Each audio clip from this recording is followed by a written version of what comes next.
మనసులో భయాలన్నీ మరిచిపో, మగతలో మరో లోకం తెరుచుకో, కలలతో ఉషా తీరం వెతుకుతూ నిదరతో నిశారాణి నడిచిపో.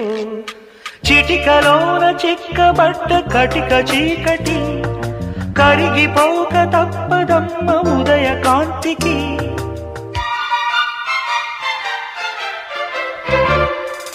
జామురాతిరి జాబిలమ్మ